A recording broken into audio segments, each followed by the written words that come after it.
I think that RE needs to be creative and experiential, because what we're teaching children about is creative and experiential.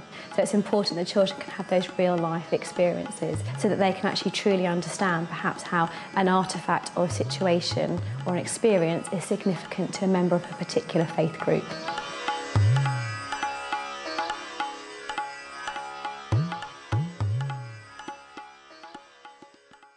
The children have been learning about the concept devotion.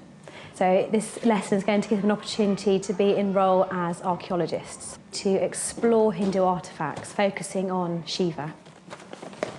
So I've made sure there's a couple of artefacts per table, and we've also prepared a few extra goodies to try and help them get into role as archaeologists. I think they're going to be excited.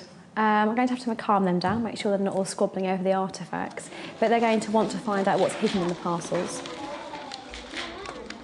I've got this huge case. It arrived yesterday lunchtime, and it's got our school name on it. Oh my goodness, it's so heavy.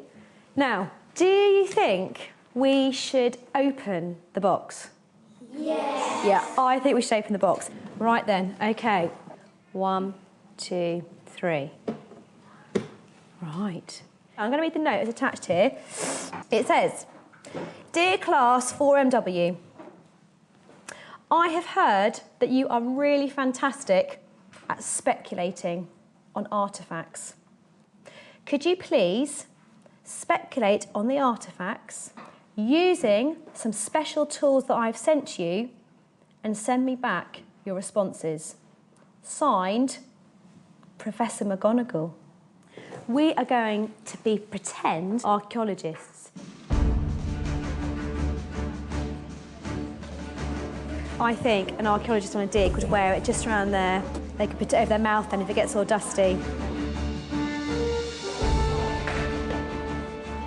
Brushes to get so you don't like hurt the things that you find. So you brush off all the dust with it. Yeah.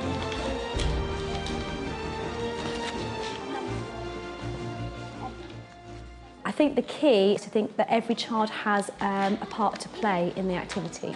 So I make sure that the children each have something to do and they feel that's important. It's definitely old, isn't it?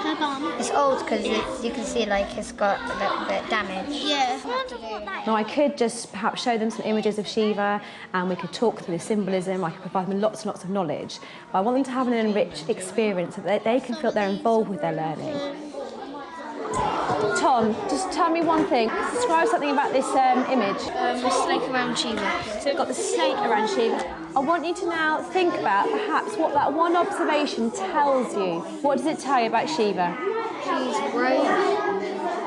Oh, that's interesting. Why does the snake tell you that Shiva's brave? It's a cobra, and cobras bite, and she's got to be pretty brave to have it wrapped around her neck and stuff. I think that's an excellent response, Lewis. The children really enjoyed the archaeological role play because it was a little bit different. And I think that giving them the opportunity to speculate and answer higher order thinking questions gave them ownership over their learning. And as I said to them, there's no right or wrong answers when you're speculating. So every child, regardless of ability, was able to participate in that experiential learning. I like discovering it and seeing what it was and describing it on the piece of paper that we had. I liked when when Callum wrapped it because it was really really scary because you thought there might be a bomb in it or something. You can do it and actually look at it close up, not just like from the front of the classroom. Well, it's not the normal way because the normal way is really sitting down, writing, no talking, and when you like to actually get involved in it and you can actually speculate and find out stuff about it. We don't really get to do that every day. I really enjoy having role play with the whole year group. There are 90 children, but if it's managed appropriately, that's not a problem. I think also keeping it real and keeping it within your facilities. If, for example, you haven't got glamorous artefacts, then you can make do. I think we had some curtains actually on one side of our shrine today. if you are concerned how to set up a role play, consult someone who might actually be able to help you and just check that what you're doing is actually okay. We feel it's really important that children have some sort of costume just to remind them that they're in role, and explaining to the children that what they're participating in isn't an exact model of what might happen in a Hindu temple, but you're providing a similar experience. Namaste. Namaste. I'm Georgie, ma'am. Welcome to my Hindu temple, and we've invited you here today so that you can take part in the Hindu arti ceremony, puja, Hindu worship. I want Lord Shiva to know that we're here in the temple. Can anybody see anything here that we might be able to use to let him know that we're here and that we're ready to show our devotion? We could ring the bell. So, you're going to be using the bell. So in role as a Hindu, you can let Shiva know that you're here, ready to worship and show devotion. We're also going to be giving Shiva a gift.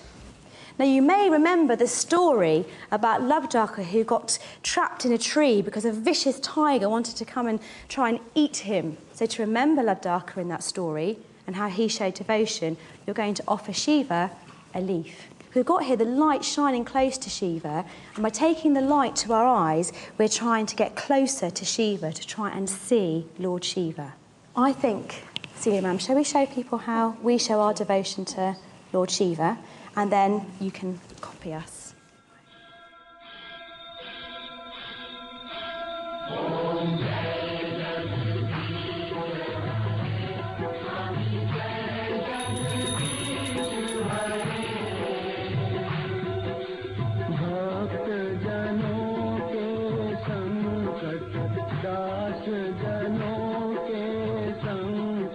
Religion can be a sensitive subject, and if our children are going to be involved within enriched learning, then we need to make sure that our parents understand what that learning is. Then they'll be prepared for them to participate in those activities regardless of their own religious or cultural background. I think the role play was really successful. You could see they were clearly engaged because they wanted to come forward, and they were very anxious sometimes to actually take the bell. That level of confidence is also a level of excitement, which is really enjoyable as a teacher to observe. Now, what I need you to do, very sensibly and quietly, I want you to take your headscarf off to remind us that we're now coming out of role. Their questioning at the end was really very profound in some places, so clearly that thought process was also continuing after the role play. Sometimes you actually want to do something, so you can. There was one question that really made me stop and think. How do we know that Shiva exists? Oh, that's a really good question. Hindus believe that there is a God, and Hindus believe that that God can create and destroy. So when you enrol as a Hindu, those Hindus believe that. Okay? So you now, as you're going to have to think about who you are and perhaps what you want to believe in. I tried to provide a response and wasn't closed, and I wasn't scared of actually giving that response. It's okay as a teacher to perhaps to say, I can't answer that, I'm not sure, but let's go and find out how we can answer that question. I found out two things.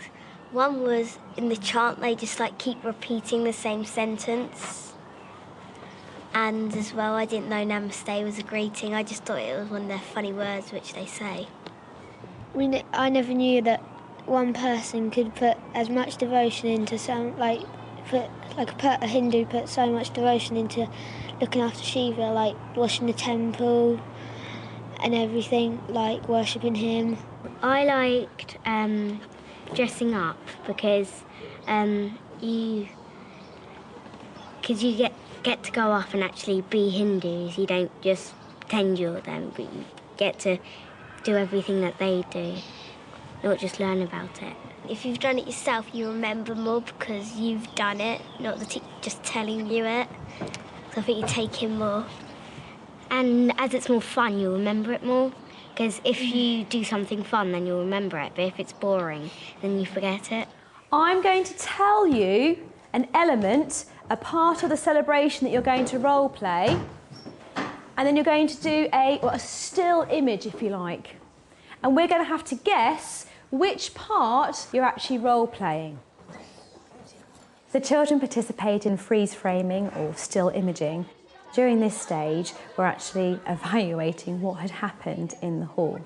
So they clearly had remembered elements of the arty ceremony. 1, 2, 3.